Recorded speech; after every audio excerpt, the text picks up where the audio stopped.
that Shell actually encouraged the military to deal with the protests despite knowing what would happen, even providing the military with material support like transportation and paying a commander infamous for human rights abuses. But for years, the company denied any involvement, and as the new century dawned, the violence continued, with militant groups blowing up pipelines, attacking oil and gas facilities, kidnapping employees, and at its height, reducing Nigeria's oil production by up to 40%. But eventually, the government bought off the rebels, so the president got to look like a peacemaker, and oil production just kept chugging along. So instead, what we saw was the resistance moving to the courts, with 15,000 fishers and farmers suing Shell through the British legal system. And in 2015, they actually won, earning compensation of approximately $68 million, along with the world's largest cleanup of oil-impacted mangroves in history. And then in 2021, the UK High Court unanimously ruled that there was a good, arguable case that Shell is legally responsible for the pollution caused by its Nigerian subsidiary. And then just last month, over 11,000 residents of Ogali filed individual claims against Shell in the British High Court, with that bringing the total number to at least 13,650. And even all of that, it's just the tip of the iceberg. There are hundreds and hundreds of more affected communities that could seek legal recourse. Now, as far as its defense, Shell has argued that it's not responsible for the damage caused by the spill, saying that any legal claim must come within 5 years of a specific spill, and that only Nigerian authorities have jurisdiction over its subsidiary. Though with that, activists have countered that Nigerian courts are just too slow and corrupt, so they look to London instead. Also, Shell claims that the vast majority of oil spills are caused by third parties who steal the oil for their own profit on the black market. They're saying that they tap into the pipelines for oil and whisk it away to one of the refineries hidden deep in the Niger Delta, somewhere where it's processed and sold to traders who distribute it to customers across the wider country. And those refineries do a lot of damage, coughing up tons of black soot that rains down on local residents. But while that is a problem, many see the theft as a symptom of the poverty and corruption caused and perpetrated by foreign interests like Shell. So the lawsuits keep coming, and in 2021, Shell buckled under the pressure, announcing its plan to vacate the Niger Delta and sell its onshore oil fields. And this following similar plans by ExxonMobil and other oil producers to pull out, though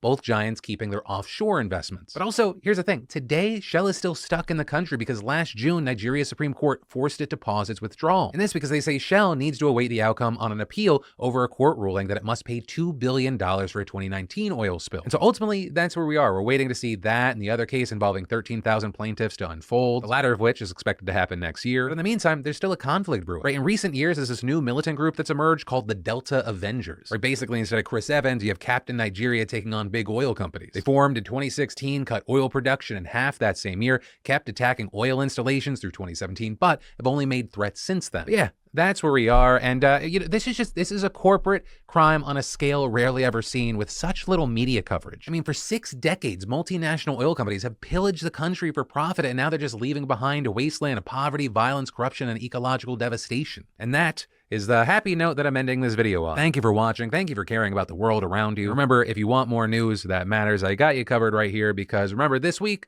we have gone daily, brand new video every single day. So I love your faces, and I'll see you tomorrow.